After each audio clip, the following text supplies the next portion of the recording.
সবাইকে শুভেচ্ছা অভিনন্দন। চ্যাম্পিয়ন ট্রফির ফাইনাল ম্যাচ প্রসঙ্গে। চ্যাম্পিয়ন ট্রফির ফাইনাল ম্যাচে ভারত নিউজিল্যান্ড মুখোমুখি হবে।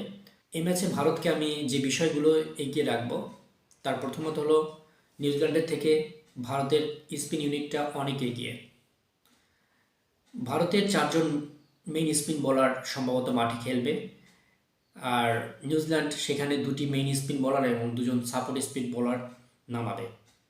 আমরা যদি নিউজিল্যান্ডের চারজন স্পিন বোলারের মোট ম্যাচ গড় দেখি, তাদের মোট ম্যাচ গড় হলো 55 এবং তাদের মোট উইকেট গড় হলো 46।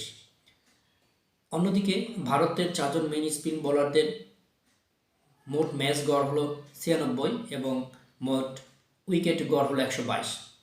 তো স্পিন ইউনিটে নিউজিল্যান্ড অনেক পিছিয়ে থাকবে।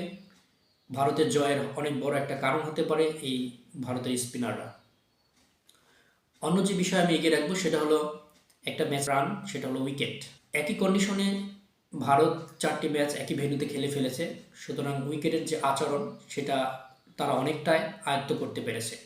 সুতরাং তারা যদি এই উইকেটটাকে সুবিধা বের করে নিতে পারে, সেটা নিউজিল্যান্ডের জন্য বিপদ হতে পারে।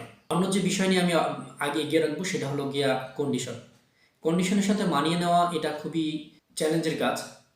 যেখানে একটি দেশের প্লেয়ার অন্য একটি দেশে গিয়ে খেলে, সেখানে মানিয়ে নেওয়াটা অনেক বড় ব্যাপার।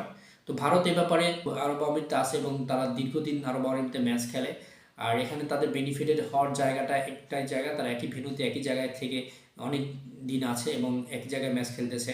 এই জন্য তারা একটু কন্ডিশনের সাথে মানিয়ে নিতে পেরেছে বলে মনে করি।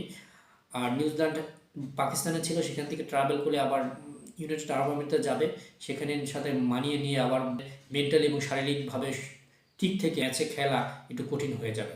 এই জন্য তারপরেও ম্যাচটা যেহেতু ফাইনাল খেলা, সব প্রতিপক্ষ যেহেতু ভারত এবং নিউজিল্যান্ড, আশা করি একটি জমজমাট ফাইনাল ম্যাচ হবে বলে বিশ্বাস করি।